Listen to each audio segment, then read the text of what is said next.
नमस्कार, मी अच्युत गोडबोले. आज एका महत्त्वाच्या विषयावर मी बोलणार आहे आणि त्याचं कारण आज अमेरिकेत जे काही संपूर्ण रेझिस्टन्स किंवा प्रोटेस्ट चालू झालेले आहेत त्या खूप मोठ्या आहेत आणि त्याचं आज जागतिक स्तरावरती अतिशय मोठं महत्त्व आहे असं मला वाटतं. अमेरिकेच्या इतिहासात तर आहेच, पण त्याचे पडसाद सगळीकडे पडणार आहेत आणि मला वाटतं ते फार महत्त्वाची घटना आहे. आज मध्यम वर्गामध्ये आपल्यामध्ये खूप अशा कल्पना असतात. अमेरिका म्हणजे अगदी स्वर्ग, अमेरिका म्हणजे एक सुबत्ता श्रीमंती असणारा देश, सगळी माणसं अमेरिकेला जायला धडपडत असायची. म्हणजे मी 23 वर्ष जेव्हा अनेक मोठमोठ्या सॉफ्टवेअरच्या जागतिक कंपन्यांचा CEO होतो तेव्हा हजारो मुलांना मी अमेरिकेला पाठवलेलं आहे. त्याला प्रत्येकाचं स्वप्न असायचं की आपण अमेरिकेला जावं आणि काही तिथे आपण श्रीमंत व्हावं, तिथे मोठी घरं घ्यावीत, गाड्या घ्याव्यात. आणि हे जे सगळं आहे हे कित्येक भारतीयांना शक्य झालेलं आहे, पण कित्येकांना ते शक्य झालेलं नाही. कित्येक गोऱ्यांना पण शक्य झालेलं नाही आणि कृष्णवर्णीयांना ते अजिबातच शक्य झालेलं नाही. फार फार थोड्या लोकांना ते अमेरिकन ड्रीम ज्याला आपण म्हणू ते शक्य झालेलं आहे. पण या सगळ्यामध्ये म्हणजे अमेरिकेची जी काय थोडीफार जी सुबत्ता आहे किंवा लष्करी सत्ता आहे ती जगातली सगळ्यात मोठी आहे, यात शंकाच नाही. पण त्याची कारणं खूप आहेत. त्याची कारणं म्हणजे अमेरिकामध्ये काहीतरी भयंकर, अमेरिकन लोक काहीतरी फार मोठे आहेत वगैरे, याच्यापेक्षाही त्याची कारणं दडलेली आहेत अनेक गोष्टींमध्ये. त्याच्यामध्ये म्हणजे अमेरिकेने इतर राष्ट्रांवर केलेले हल्ले पण आहेत, इतर राष्ट्रांकडनं घेतलेली रॉ मटेरियल्स आणि कच्चा माल पण आहे. अमेरिकेने आतापर्यंत लोकशाही टिकवतो या नावाखाली लोकशाहींनी निवडून आणलेली अनेक सरकारं पाडलेली आहेत त्यांच्या स्वतःच्या फायद्याकरता. तसं इराकवरती आणि संबंध मिडल ईस्टमध्ये तेलाकरता त्यांनी संपूर्ण राजकारण चालवलेलं आहे. अक्षरशः डझनावरी देशांमध्ये लोकशाही उलथून त्यांनी डिक्टेटरशिप आणि हुकुमशाही आणलेली आहे. अनेक राष्ट्रांवर त्यांनी हल्ले केलेले आहेत आणि 100पेक्षा जास्त राष्ट्रांवरती आत्तापर्यंत हल्ले केलेले आहेत गेल्या अनेक वर्षात, म्हणजे गेल्या काही शतकापासून. याशिवाय अनेक इतर कारणं आहेत आणि त्या कारणांपैकी तिथे असणारी नैसर्गिक संपत्ती ही आहे आणि तिथे सगळ्या जगातनं सगळे हुशार लोक गेले, भारतापासून सगळ्या जगातलं हुशार लोक तिथे जाऊन तिथे शोध लावतात आणि मग तिथे प्रगती करतात.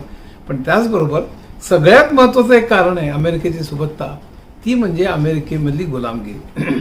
आणि अमेरिकेने आत्तापर्यंत गुलामांचा उपयोग करून सगळ्यात सुरुवातीला जी काही सुबत्ता मिळवली, विशेषतः उसाच्या माळ्यांमध्ये नंतर कापसाच्या उद्योगामध्ये गुलामांचा वापर जो झाला तो त्याचा सुद्धा अमेरिकेच्या श्रीमंतीमध्ये आणि सुबत्तेमध्ये आज खूप वाटा आहे. तर मला असं वाटतं की अमेरिकेचं जेव्हा श्रीमंतीच्या विषयी जेव्हा बोलतो तेव्हा ही अमेरिकेची काळी बाजू आपण लक्षात घेत नाही. फक्त अमेरिकेचे मोठे रस्ते आणि तिथे कसे मॉल्स आहेत आणि अमुक आहेत तमुक आहेत वगैरे अशा गोष्टी आपण बोलत असतो. पण त्याच अमेरिकेत आज सुद्धा खूप विषमता आहे आणि विशेषतः कृष्णवर्णीयांमध्ये ब्लॅक्समध्ये ती प्रचंडच जास्त आहे. त्याच्याविषयी मी बोलणार आहे. कारण आज जे दंगे जे दिसत आहेत, आज दिसतोय म्हणजे जॉर्ज फ्लॉइडला एका माणसाला मारलं आणि अनेक शहरं पेटून उठली. 1 दिवस नाही, 2 दिवस नाही, 10 दिवस झाले तरी ते शहर शमायला तयार नाही आहेत. शेकडो हजारो लोक आज निदर्शनं करतायत आणि त्यात फक्त कृष्णवर्णीय नाही आहेत, त्यात गोरे आहेत, त्यात इतरही सगळे लोक सामील आज व्हायला लागलेले आहेत. आणि यामध्ये डेमोक्रॅटिक आणि रिपब्लिकन पक्षाची कशी कुचंबणा होती, दोघांची होतीये आणि रिपब्लिकनची जास्तच होतीये. ट्रम्प अर्थात त्याला काही विचारत नाही, कारण ट्रम्पचं राजकारण अगदीच वेगळं आहे. त्याच्यावरती आपण थोडंसं बोलूया. पण हा जो सगळा प्रकार आहे तो उद्विग्नता आणणारा प्रकार आहे. का आतापर्यंत अमेरिकेचा जो काही इतिहास आहे तो गुलामगिरीनी आणि कृष्णवर्णीयांवरती होणाऱ्या अन्यायाने भरलेला इतिहास आहे. मी किंचित आता इतिहास सांगणार आहे, कारण तो सांगितल्याशिवाय आपल्याला हे पूर्ण कळणार नाही. पण त्या इतिहास पूर्ण मी काही सांगणार नाही, कारण गुलाम मी आणि अतुल कातेनी लिहिलेल्या पुस्तकात त्याची खूप वर्णन आहेत. खूप अतिशय सखोल असा इतिहास आहे. ते वाचून अंगावर काटा येतो, अक्षरशः अर्धा तास थांबावं लागतं दर पानानंतर असं सांगणारे लोक आहेत, शेकडो लोक आहेत. जरूर वाचावं, पण मी काही संपूर्ण सखोल इतिहास काही सांगणार नाही आहे. 15व्या शतकापासून खरं म्हणजे गुलामगिरी ही युरोप अमेरिकेमध्ये ही चालू होती आणि म्हणजे आफ्रिकेतनं गुलाम आणायचे किंवा इतरही याच्यातनं गुलाम आणायचे, मध्यपूर्वेतनं सुद्धा, आणि त्यांना कामं सांगायची, गुलामगिरी त्यांना गुलामगिरीने वागवायचं, म्हणजे गुलाम म्हणून वागवायचं. ही पद्धत पूर्वीपासूनच होती. म्हणजे पोर्चुगालला आणि स्पेनला तर तिकडल्या चर्चने परवानगीच दिली होती, हे गुलामांना आणा आणि त्यांना त्यांच्याकडनं कामं करून घ्या. कारण धर्म आणि राज्यसत्ता हे नेहमीच एका हातात हात घालून चाललेले आहेत आतापर्यंत इतिहासात. आणि नंतर तर काय, म्हणजे स्पेननी अमेरिकेमध्ये चक्क गुलाम आणायला सुरुवात केली, म्हणजे पहिल्यांदा मेक्सिकोमध्ये आणि इतर अनेक ठिकाणी. आणि आफ्रिकेमधून गुलाम जे त्याने आणायला सुरुवात केली त्याची वर्णनं म्हणजे भयानक आहेत. त्यांना आफ्रिकेमध्ये आमिष दाखवून पकडून कसं आणायचं, त्यांना गुंगवून ठेवायचं, मग ते सगळे गुलाम त्या गोष्टी करता सगळे जायचे, ते घेऊन त्यांना जाळ्यात कसं पकडायचं, अक्षरशः जाळं फेकून वगैरे पकडलेले लोकांना, आणि नंतर त्यांना खेचत आणायचं, आणि त्यानंतर बोटीवरती कोंबायचं. त्या बोटीवरची वर्णनं तर ऐकून अक्षरशः अंगावर काटा येतो. म्हणजे त्या अक्षरशः अंगाला अंग चिकटलेले असे नुसते झोपवलेले त्या ह्याच्यात त्या बोटीवरती उलट्या लोकांना होत असत. प्रचंड घाण कुबट असा वास त्या ठिकाणी येत असे. तिथे राहणं शक्य नाही म्हणून लोक तिथनं सुटण्याचा प्रयत्न करत असत. कित्येक लोक आत्महत्या करत असत. त्यांनी पळून जाऊ नये म्हणून बोटीच्या भोवती, म्हणजे बोटीच्या वरती डेकवरती कुंपण शेवटी त्याने घालावं लागलं होतं. तरी अनेकाने आत्महत्या केल्या. इतकं सहन असह्य अशा तऱ्हेचं ते आयुष्य तिथे होतं. म्हणजे तिथे टॉयलेट्स नव्हते, असते ते अत्यंत घाण, तिथे लोकांना उलट्या व्हायच्या, अत्यंत अस्वच्छ घाण गचाळ अशा अवस्थेत दिवसेंदिवस. आणि त्यांना काही माहीत नसायचं आपण कुठे चाललेलो होते. कित्येकांना त्याने कुटुंबापासून दूर केलेलं असायचं. त्यांची माणसं त्यांच्या वस्त्यात आफ्रिकेत असायची आणि ते बोटीवरने सफरीला निघालेले. कोणी आजारी पडला की आता आपल्याला तिकडे गेल्यानंतर त्याचा उपयोग नाही म्हणून त्यांना बोटीवरनं फेकून द्यायचे चक्क, आणि समुद्रात ते भरून जायचे. आणि अशा त्यात मुलं पण होती. म्हणजे साधारण 21% त्या या सगळ्या बोटींवरती मुलांची संख्या तर खूप जास्त होती. साधारण 21 ते 25% त्यात मुलं असायची. आणि ही सगळी माणसं जेव्हा उरली सुरली माणसं जेव्हा यायची किनाऱ्यावरती, तेव्हा किनाऱ्यावरती त्यांना कुठेतरी कोंबून ठेवायचं आणि शेवटी त्यांचा लिलावाने व्यापार व्हायचा. आज जसं आपण घरांचा व्यापार करतो, दागिन्यांचा व्यापार करतो, तशाच व्यापार होतो, म्हणजे आपण करतो म्हणजे होतो, तशा तऱ्हेने माणसांचा व्यापार आणि लिलाव होत असत. अशी माणसं रांगेत उभी असत. मग ज्यांना ते गुलाम विकत घ्यायचे ती माणसाशी तपासायची. अक्षरशः त्यांच्या लिंगांपासून सगळे हात अवयव सगळे व्यवस्थित चालतात की नाही, अशा तऱ्हेने ठाक ठीक धडधाकट आहे का, तो काम करू शकेल का. जर का नसेल तर त्याला सरळ टाकून द्यायचे, मारायचे. आणि धडधाकट जर का असेल तर त्याच्यावर बोली लावली जायची आणि त्यांचा व्यापार व्हायचा, त्याची किंमत ठरायची. आणि नंतर त्यांचे जे मालक असायचे ते त्यांना घेऊन जायचे. आणि नंतर मग त्यांना त्यात मग कित्येक स्त्री पुरुष वेगवेगळे व्हायचे, मुलगा भलतीकडे जायचा. असं सगळं भयानक चित्र त्यावेळेला, एक विदारक असं चित्र त्यावेळेला ते दिसायचं. म्हणजे एकंदर 1.2 ते 1.3 कोटी गुलाम अशा तऱ्हेने आफ्रिकेतून आणले गेले. फक्त अमेरिकेत नाही, पण एकंदर आफ्रिकेतून 1.2 ते 1.3 कोटी असे गुलाम हे आणले गेले. आणि त्यानंतर त्या गुलामांनी म्हणजे अर्थातच प्रचंड हालाकीत काम करायला सुरुवात केली. अनेक शतकं, म्हणजे त्याच्यावरती खरं म्हणजे रूट्स नावाच्या एक अतिशय सुंदर कादंबरी आहे, ती जरूर वाचावी. मी इंग्लंडला 1980च्या दशकात बराच काळ राहिलो होतो. त्यावेळी त्या रूट्सवर आधारलेली BBC एक मालिका चाललेली होती. त्यामध्ये त्यांनी एक फॅमिली खूप पूर्वीपासून एका ब्लॅकच्या फॅमिली त्यांनी ट्रेस केलेली होती. की सुरुवातीला त्यांना कसं आणलं जातं, मग त्याचा मुलगा, मग त्याचा मुलगा असं करत त्यांनी मॉडर्न एज पण आणलं होतं. आणि त्यामध्ये इतके अन्याय दाखवलेले ते ब्लॅक्सवरचे, गुलामांवरचे, की त्यामुळे आणि इतरही कारणांमुळे अर्थात इंग्लंडमध्ये त्यावेळेला चक्क रायट झाले, जाळपोळ झालेली. माझ्या डोळ्यासमोर BBC चक्क दिसायचो की एका बाजूला ही सिरियल चाललेली आणि दुसऱ्या बाजूला त्यावेळी रायट्स चाललेले होते. अर्थात त्या रायट्सच्या मागे, जसं आजच्या पण रायट्सच्या मागे बेकारी आणि विषमता ही अत्यंत महत्त्वाची कारणं त्याही काळी होती. आणि ती आजही आहेत ज्याच्याविषयी मी बोलणार आहे. पण गुलामांनी नंतर बंड करायला सुरुवात केली. स्टोनो रेबेलियन नावाचं 1739 साली एक रेबेलियन झालं. ते खूपच गाजलं, म्हणजे ते रेबेलियन अर्थातच मोडून काढण्यात आलं. नंतर अमेरिकन स्वातंत्र्य युद्ध झालं. गंमत बघा, आता अमेरिकन स्वातंत्र्य युद्ध झालं आणि अमेरिकेला स्वातंत्र्य मिळालं. म्हणजे 1776 साली अमेरिकेला स्वातंत्र्य मिळालं, 1776 साली. पण तरी सुद्धा त्या स्वातंत्र्य युद्धामध्ये त्यांनी गुलामांचा विषय काही काढलेला नव्हता. म्हणजे कॉन्स्टिट्यूशनमध्ये त्यांनी पहिल्यांदा मांडला होता, नंतर त्या तो विषय काढून टाकला. कारण जेफरसन हा त्या स्वातंत्र्य युद्धामध्ये अतिशय मोठा मानला जाणारा जो काही सेनानी होता, त्याच्याचकडे चिकार गुलाम होते. त्यामुळे अमेरिकेमध्ये गुलामगिरी मान्यच होती. आणि अनेक दिवस गेले अर्थात. आणि मग शेवटी 1861 ते 65 मध्ये अमेरिकन सिव्हिल वॉर झालं, यादवी युद्ध झालं. अब्राहम लिंकन त्याचं काम आपल्याला माहिती आहे, त्याचा नंतर खून झाला. पण ते यादवी युद्धामध्ये मी उत्तर आणि दक्षिण यांच्यात जे युद्ध अमेरिकेमध्ये जे झालेलं होतं, त्याच्यामध्ये गुलामगिरी हा सगळ्यात मोठा विषय त्यावेळेला होता. मी गुलामगिरीचं अमेरिकन यादवी युद्धामध्ये खूप मोठा रोल होता, आपल्याला तो नाकारता येणार नाही. आणि त्यानंतर गुलामगिरी चालूच राहिली. त्याची अकराळ विक्राळ स्वरूप, विशेषतः पोलीस हे गुलामांवरती प्रचंड अन्याय करत असतात. गुलामांना हक्क नव्हता. अर्थात त्यावेळी स्त्रियांना पण हक्क नव्हता अमेरिकेमध्ये. अमेरिकेमध्ये स्त्रिया आणि गुलाम, आपल्याकडे सब स्त्रिया आणि दलित यांची परिस्थिती तशाच नाही. स्त्रिया आणि गुलाम यांना प्रचंड संघर्षातून जावं लागलेलं आहे. आणि त्याच्याच पूर्ण ब्लॅक मुवमेंट आणि फेमिनिस्ट मुवमेंट्स, या दोन मुवमेंट्स अमेरिकेमध्ये निर्माण झाल्या. म्हणजे बसमध्ये सुद्धा ते वेगवेगळे त्यांना बसवायचे की ब्लॅक माणसांनी, समजा व्हाईट गोरा मनुष्य आला तर ब्लॅक व्यक्तीने उभं राहून त्याला जागा दिली पाहिजे, अशी त्यावेळेला परिस्थिती होती. तर 1955 साली रोझा पार्क नावाची एक बाई होती. आणि रोझा पार्क बाईची बसमध्ये बसलेली होती. आणि ती बसमध्ये बसलेली असताना त्यावेळेला एक गोरा मनुष्य आला. आणि गोरा मनुष्य आल्यानंतर त्याला वाटलं की रोझा पार्क उभी राहील आणि त्याला जागा दिली. तर रोझा पार्कने काही जागा दिली नाही त्याला.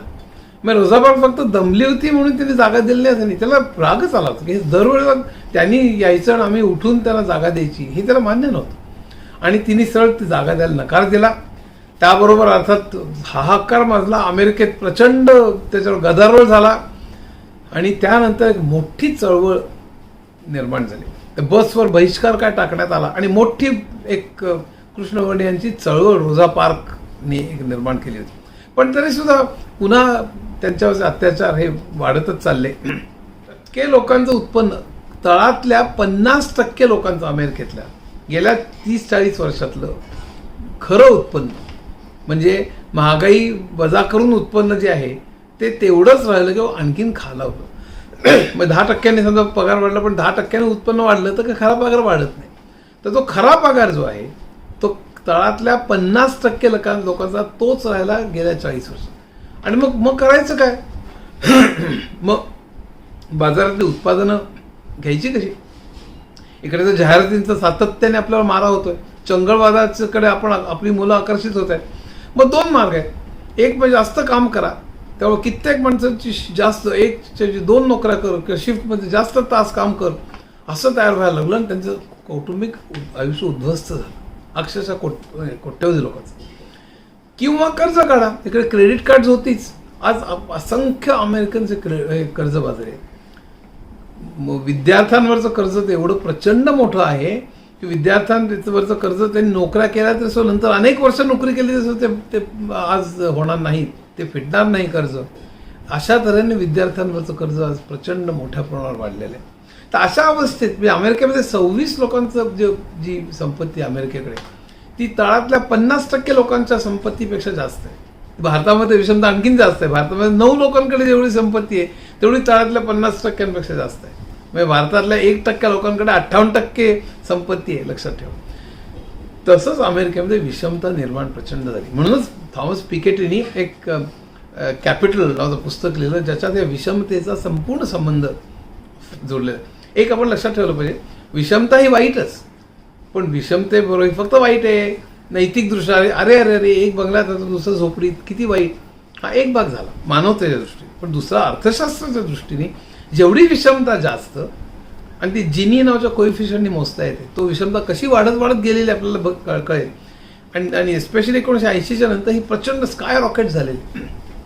ही जेवढी वाढत जाईल तेवढी अर्थव्यवस्थेमध्ये बुडबुडे, तेजीमध्ये बुडबुडे, अस्थिरता हे सगळं निर्माण होईल. आणि त्या काळात कामगारांची अस्थिरता खूप वाढली. आज भारतात सुद्धा 91% अनऑर्गनाइज सेक्टर किंवा म्हणजे आज नोकरी उद्या नाही, कॉन्ट्रॅक्टवर सही करून परमनंट जॉब असणारे फक्त थोडेच भारतामध्ये 8-9%. बाकी सगळे टेम्पररी. आणि ही अस्थिरता वाढणं, कामाचे तास वाढणं, कामाचं स्वरूप खालावणं, याच्यामुळे प्रचंड एक कंटाळा येणं, त्याच्यामुळे डिप्रेशन येणं, मानसिक रोग वाढणं, शारीरिक आणि मानसिक आरोग्य खालावणं, हे सगळं अमेरिकेमध्ये सगळ्यांचं झालेलं आहे. म्हणजे ह्या आणि मग कित्येक लोक कित्येक होमलेस आहेत आज अमेरिकेत. मी अक्षरशः लाखांनी, मी कोटीच्या घरात जाईल इतके लोक होमलेस आहेत, काही कित्येक लाख तरी. मी आपल्यासारख्या रस्त्यावर भीक मागताना दिसत नाही, पण म्हणजे कुठेतरी असे हॉटेलमध्ये अत्यंत चीप अशा हॉटेलमध्ये, अस्वच्छ अशा मोटेलमध्ये कुठेतरी महिन्याच्या भाड्यावर ते राहतात, किंवा स्वतःच्याच मोडक्या गाडीमध्ये राहतात, गॅरेजमध्ये राहतात, अगदी बाहेर फुटपाथवर जरी झोपत नसले तरी, आणि कित्येक फुटपाथवर सुद्धा झोपायला लागले खाली. तर अशी जी परिस्थिती आहे अमेरिकेमध्ये, आणि त्यामध्ये विद्यार्थी सुद्धा त्यात खूप मोठ्या प्रमाणात सामील होत आहेत.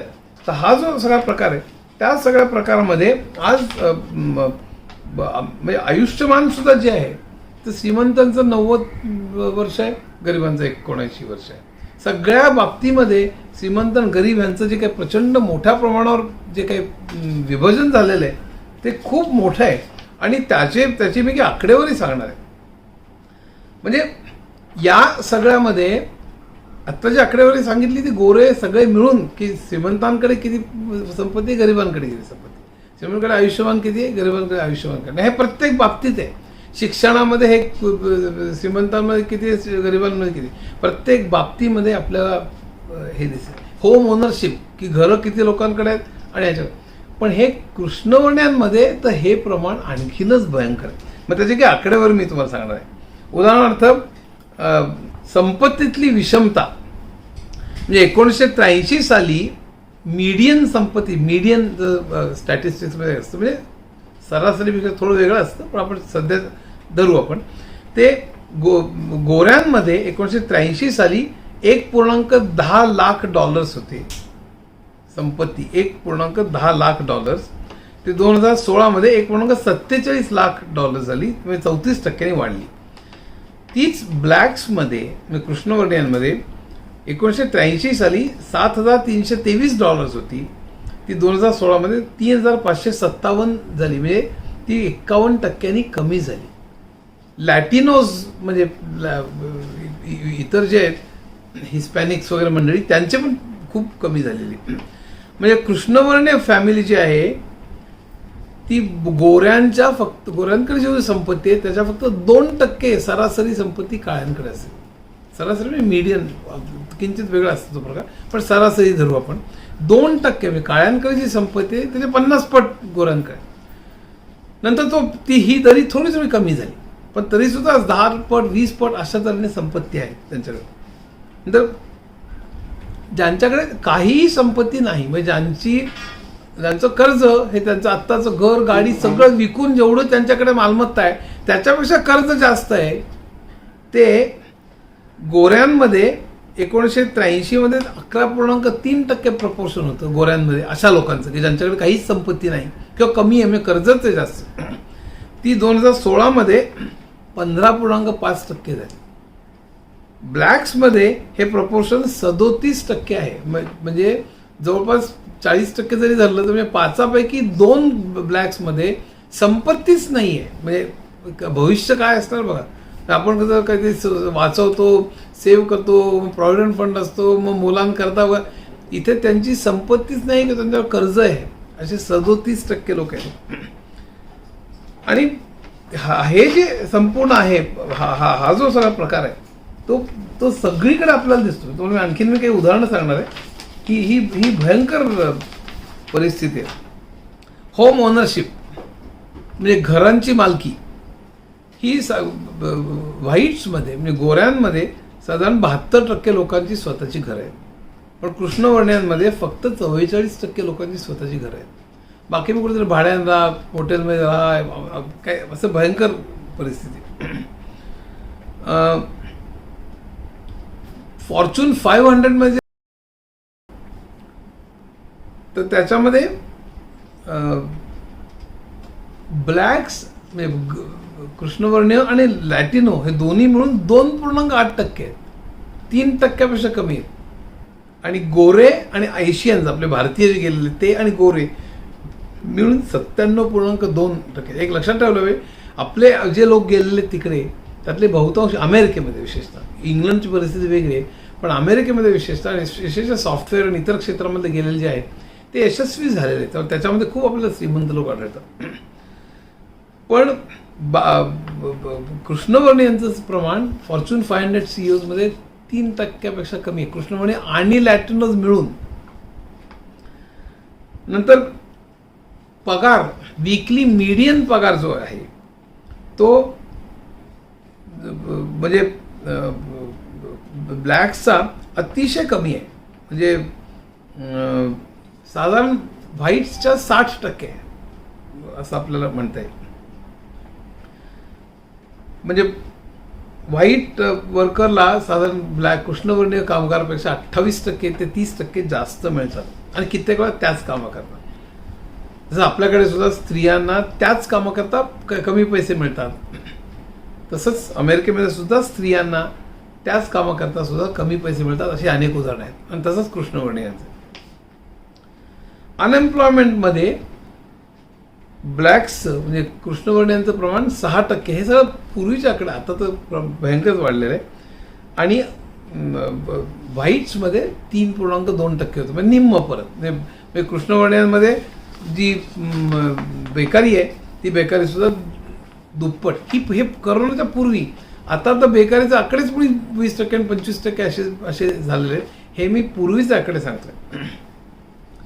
स्त्रियांची सुद्धा अतिशय हे आहे, म्हणजे परिस्थिती खूप वाईट आहे. म्हणजे स्त्रियांमध्ये सुद्धा कृष्णवर्णीयांमध्ये 20% स्त्रिया गरीब आहेत, तर गोऱ्यांमध्ये 7% स्त्रिया गरीब आहेत. गरिबी आहेच, मागचे सांगितले त्याप्रमाणे 14-15% ही साधारण गरिबीच्या खाली आहेत. पण लॅटिनोजमध्ये 18% आहे. अमेरिकन नेटिव्स जे आहेत, ओरिजिनल लोक होते, रेड इंडियन्स वगैरे, त्यांच्यामध्ये 22% आहे.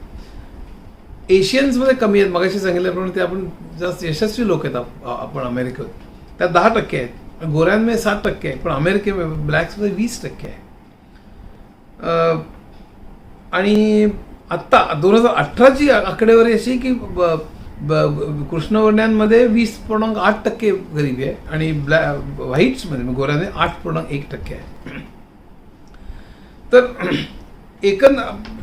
तुरुंगामध्ये जर का तुम्ही बघाल तर तुरुंगामध्ये गोरे लोक म्हणजे दर 1 लाखांपैकी 1 लाखामध्ये गोरे लोक जे आहेत ते 268 तुरुंगात आहेत आणि ब्लॅक्स जे आहेत ते 1501 म्हणजे 7 पट ब्लॅक्स तुरुंगात.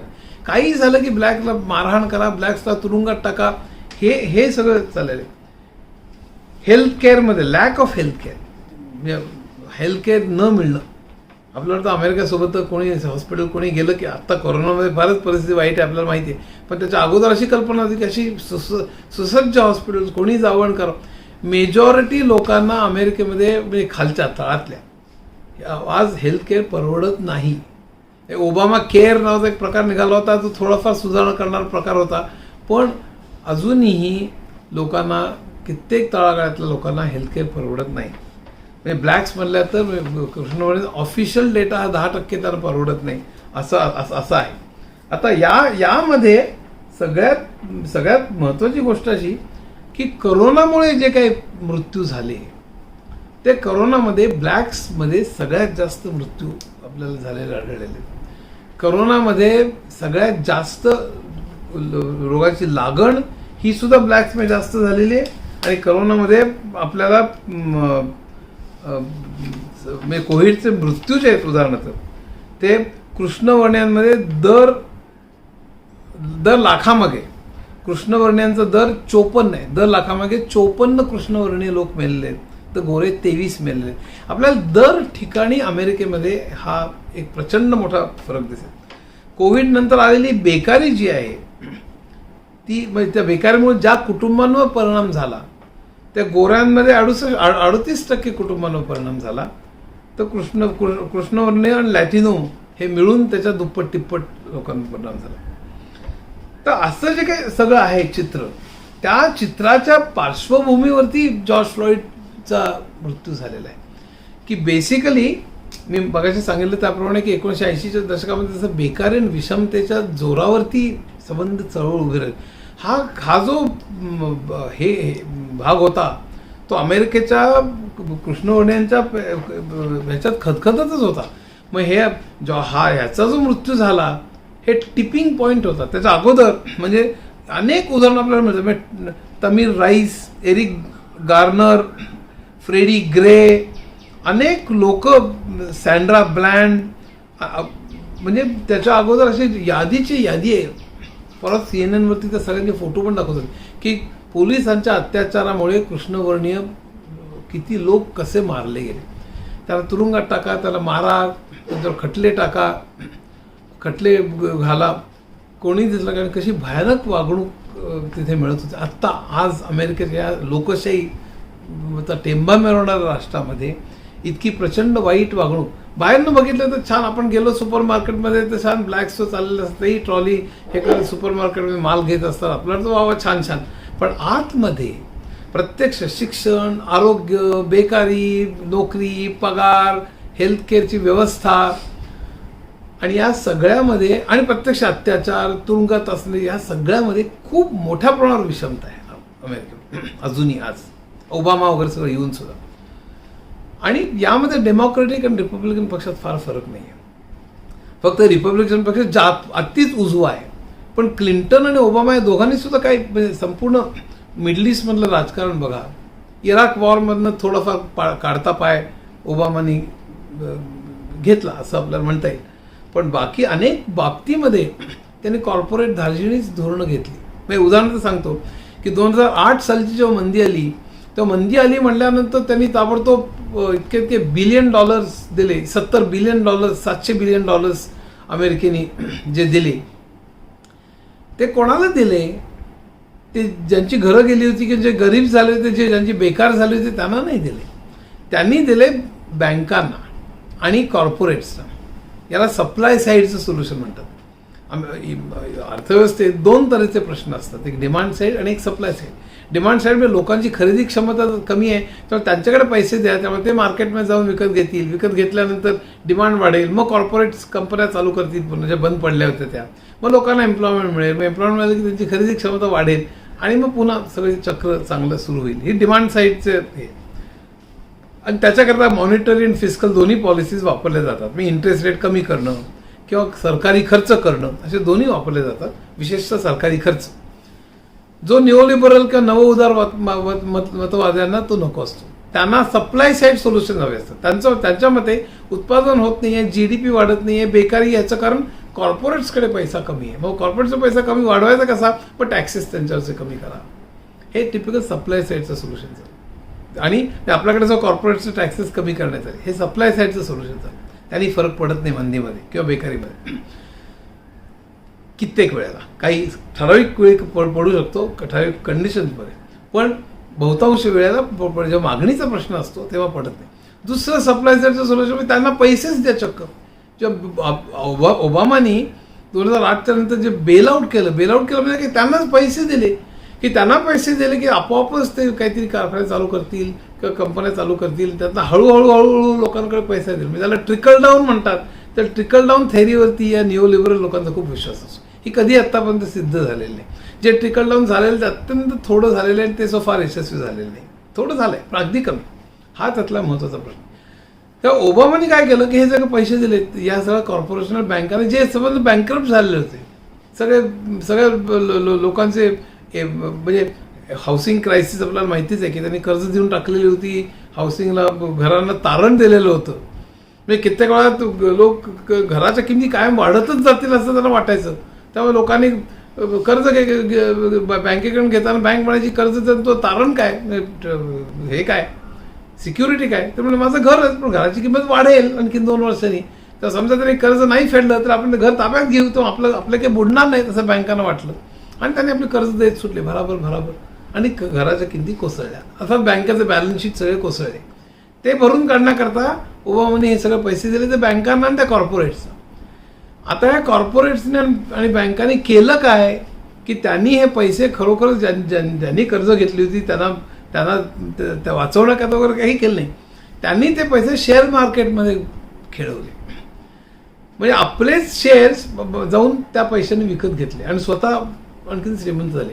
कारण आपलेच ते शेअर्स विकत घेतो म्हटल्यानंतर शेअर्सची डिमांड वाढल्यानंतर किमती पण वाढायला लागल्या आणि त्यामुळे त्या भरमसाठ स्वतः मात्र प्रचंड श्रीमंत झाले. हा जो बेलआउट होता तो बेलआउट फक्त कॉर्पोरेट्सचा होता. त्यामुळे अत्यंत थोड्या प्रमाणात ट्रिकल डाऊन झालं खाली. किंचितची परिस्थिती सुधारली, काही कंपन्या चालू झाल्या, GDP थोडासा वाढला, ही गोष्ट खरी आहे. 0 झालं अशाला भाग नाही. पण मेनली हा कॉर्पोरेट बेलआउट होता. वाईट भाग असा आहे की आत्ता ट्रम्पनी जे काही अनाऊन्स केलेला जो आहे तोच भाग आहे. एक त्यातला फक्त बारीक भाग असा आहे की त्यांनी $1200 प्रत्यक्ष लोकांच्या खात्यामध्ये द्यायला सुरुवात केलेली आहे. कारण तेही नसते तर लोकांनी शेणच घातलं असतं. इतकी परिस्थिती वाईट झालेली आहे आत्ता की 20-25% बेकारी आणि भयानक कित्येक कोटी लोक आज अर्ज करतायत बेकार भत्त्या करता आणि रांगा लावतायत. पुन्हा ज्या रांगा अमेरिकेत पूर्वीही लागत होत्या, लक्षात ठेवा, पूर्वीसुद्धा काही कोटी लोक हे त्या फूड बँक्समध्ये अवलंबून होते की सरकारनी आणि काही NGOजनी चालवलेल्या फूड बँक्स होत्या. कित्येक लोक तिथे जाऊन उभं राहायचे सकाळी 6 पासून. हे आपल्याला माहीत नसेल पण हे भयंकर. अमेरिकेतली गरिबी ह्याच्यावर मागे एक मी आर्टिकल लिहिलं होतं. आपल्याला कल्पना नाही, म्हणजे त्याला 2 अमेरिकाज ॲक्च्युली. आपल्याला जे नेहमी चित्र दाखवण्यात येतं कारण आपल्या सगळ्या IT लोक तिकडे जातात आणि तिकडे गाड्या कशा माझी BMW घेतली अशी वर्णन आपल्या आईवडिलांना इकडे पाठवत असतात. पण अमेरिकेचं दुसरं एक चित्र आहे जे गरीब आहे आणि ते कित्येक राज्यात आहे. म्हणजे आता उदाहरण कत्रीना हा जो हे आलं होतं, नैसर्गिक आपत्ती आली होती, त्यावेळेला सगळ्या ब्लॅक्सना आणि सगळ्या गरीब लोकांच्या सगळी घरं उद्ध्वस्त झाली. प्रचंड मोठ्या प्रमाणात त्यांचं नुकसान झालेलं होतं. आणि त्यावेळेला बुश होता, पण काही त्यांनी जे पॉलिसीज घेतल्या होत्या तो रिपब्लिकन होता, पण त्यांनी पॉलिसीज घेतल्या होत्या त्यांचं काहीही त्याच्यात सुधारणा केली नाही. हा त्यातला सगळ्यात महत्त्वाचा भाग. आज असं एक आकडेवारी आहे की दरवर्षी पोलीस ब्रुटॅलिटीमध्ये म्हणजे पोलिसांच्या अत्याचारामुळे 1100 लोकांचा खून होतो किंवा ते मरतात. आणि तिथे पोलिसांना काही विचार एक पॉवर दिलेली असते की कोणी काय केली पोलीस बंदूक करतात आणि त्याला काहीही ते करू शकतात. आणि त्यामुळे 11 त्यात कित्येक ब्लॅक्स आहेत याच्यामध्ये. त्या भयानक मोठ्या प्रमाणात हे जे अत्याचार चालू आहे हे आतमध्ये खदखदच होतं सगळ्या ब्लॅक कम्युनिटीमध्ये. हे एकदम अचानक आलेलं नाही की एका माणसाला कुठे तो आय कांट ब्रीथ असं म्हणल्यानंतर अशा डझनावारी शहरांमध्ये एकदम डोंब जसा उसळावा. म्हणजे 2011 ऑक्युपाय वॉल स्ट्रीट ही जी काही मुवमेंट झाली होती, अनेक शहरामध्ये लाखो लोक बाहेर आले होते, ते विषमतेच्या विरुद्ध होते.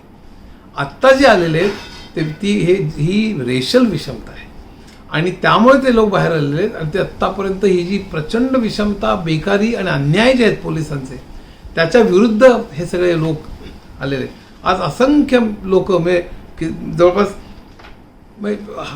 हजारो लाखो लोक आज तुरुंगात आहेत ब्लॅक्समध्ये.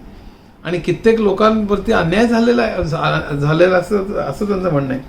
कित्येक लोक आज जे गरीब आहेत, वर्किंग क्लास आहेत, ते आज ब्लॅक्समधले आहेत. आणि आता ट्रम्प का बायडन हा जो विषय था काय, आता ट्रम्प हा तर अगदी प्रचंड एक निर्दयी, कॉर्पोरेट धार्जिणा, एक आक्रमक आणि प्रचंड व्हिम्झिकल अशा तऱ्हेचा राष्ट्राध्यक्ष सगळ्यांना माहिती आहे. तरीसुद्धा लोक ट्रम्पला मत देतील, कदाचित देतील अशीही शक्यता आहे. ह्याचं कारण पुन्हा सगळीकडे तेच की ऑल्टरनेटिव्ह काय, तो ऑल्टरनेटिव्ह जो बायडन जो आहे तो अतिशय तो एक सिनाईल त्याला म्हणतात लोक. तो आता म्हातारा झालेला आहे, त्याच्या काही लक्षात राहत नाही, तो काही फार विचित्र बोलतो पण जो बायडन हा डेमोक्रॅटिक पक्षाचा जो आहे तो व्हाईस प्रेसिडेंट होता ओबामाच्या काळापासून, आणि तो अगोदरपासूनच राजकारणामध्ये त्यांनी जी काही कामं केली आहेत ती प्रचंड ऑइल इंडस्ट्रीच्या बाजूने केलेली आहेत. नॅफ्ता नावाच्या एका ॲग्रीमेंटवरती त्यांनी त्याच्यासाठी तो काम करत होता. त्यांनी अनेक म्हणजे वेलफेअर स्कीम्स कमी करणं, हेल्थ इन्शुरन्सच्या बाबतीमध्ये ते घातक ठरेल सामान्य माणसांना, अशा तऱ्हेची कामं जो बायडनने केलेली आहेत. म्हणजे खरं म्हणजे बर्नी सँडर्स हा अतिशय चांगला लोकांच्या दृष्टीने विचार करणारा, युद्धाच्या विरुद्ध असणारा मनुष्य, आणि तो सगळ्या लोकांमध्ये शिक्षण, आरोग्य ह्याच्यावर भर देणारा मनुष्य, त्याला डेमोक्रॅटिक पक्षाने पाडला म्हणजे खऱ्या अर्थाने जो बायडन आणला. कारण संपूर्ण डेमोक्रॅटिक पक्षावरती सुद्धा कॉर्पोरेट कंट्रोलच आहे. आता जो बायडन आणि ट्रम्प यांच्यात लढाई होईल, प्रत्यक्ष डेमोक्रॅटिक पक्ष सुद्धा अगदी ओबामा सकट हा खऱ्या अर्थाने कृष्णवर्णीय लोकांच्या हिताकरता झटतो असं नाही. स्वतः कृष्णवर्णीय असून सुद्धा हे आपल्याकडे आलेलं आहे. दलित राष्ट्राध्यक्ष झाला म्हणजे का दलितांची परिस्थिती सुधारली का? मुळीच नाही सुधारली. मुस्लिम राष्ट्राध्यक्ष झाला म्हणजे अल्पसंख्याकांची परिस्थिती सुधारली का? मुळीच नाही. आज आपल्याकडे अल्पसंख्याकांची किंवा दलितांची परिस्थिती तितकीच वाईट आहे. म्हणजे अनेक कमिटीज निघालेल्या आहेत. त्या कमिटीने म्हणजे आज त्यांच्यामध्ये शिक्षणाचं प्रमाण किती कमी आहे, आज त्यांच्यामध्ये एम्प्लॉयमेंटचं प्रमाण किती कमी आहे, आज त्यांच्यामध्ये एकंदरीत अवेअरनेस किती कमी आहे. आणि या सगळ्यामुळे धर्मांधपणा खूप वाटतो. धर्मांध दोन्ही बाजूने आहे. सगळ्या धर्मांमध्ये धर्मांधपणा आहे. ती ख्रिश्चन सकट म्हणजे एका बाजूला विज्ञान आणि दुसऱ्या बाजूला खूप प्रचंड अवैज्ञानिक अशा गोष्टींवर विश्वास सगळ्या धर्मांमध्ये. पण हे सगळं शिक्षण आणि एका विशिष्ट तऱ्हेचं शिक्षणाचा अभाव, आणि शिक्षण असेल तरी असं विशिष्ट तऱ्हेचं शिक्षण ह्यातून ते निर्माण होतं. तर दलित आणि अल्पसंख्याक ह्यांच्यावरती जे काही अन्याय आपल्या भारतामध्ये झाले ते काही कमी नाही अजिबात. ते पूर्वीपासून चालत आलेले आहेत आणि आपण आजही तेच करतो. खऱ्या अर्थानं आपण जर का त्यांना वरती काढायचं असेल तर शिक्षण, आरोग्य, रोजगार या सगळ्यांची आपल्याला त्या सगळ्यांना बरोबर घेऊन जर का आपण गेलो तरच आपला खरं म्हणजे उद्धार होईल. आणि ते जर का आपण केलं नाही तर सारखे मग त्या धर्माला नावं ठेव, धर्मात दुफळी माजव, अशा तऱ्हेचं राजकारण चालू राहील सगळ्याच पक्षांकडनं, काही पक्षांकडनं आणखीनच जास्त. पण मुख्य म्हणजे काय की अमेरिकेमध्ये सुद्धा जे काही राजकारण आहे डेमोक्रॅटिक आणि रिपब्लिकन पक्षाचं, ते त्या या दोन पक्षांकडनं हा कृष्णवर्णीयांचा प्रश्न सुटेल असं अजिबात नाही. कारण दोन्ही पक्ष पुन्हा पूर्ण कॉर्पोरेट धार्जिण आहेत. त्या कॉर्पोरेट धार्जिण्यामध्ये विषमता ही दडलेली आहे आणि ती विषमता सर्वांगीण आहे. फक्त हा जर का हे वाढला, राजकीय दबाव वाढला तर काही ठराविक कायदे होतील, पोलिसांना बडतर्फ करण्यात येईल, थातूर काहीतरी होईल. पण मुळात ही जी पद्धत, सिस्टम आहे, सोशो इकॉनॉमिक सिस्टम, जी न्यूलिबरल कॉर्पोरेट धार्जिणी सिस्टम आहे, भारत काय अमेरिका काय, सगळीकडे ही जर काही गेली नाही तर सर्वांगीण विकास ज्याला म्हणता येईल, म्हणजे सर्वांचा विकास, खरं तळागाळातल्या लोकांचा आणि सगळ्याच रेसेसचा, सगळ्याच वर्णांचा, सगळ्याच जातींचा हा भारतातही शक्य नाही आणि तो अमेरिकेतही शक्य नाही.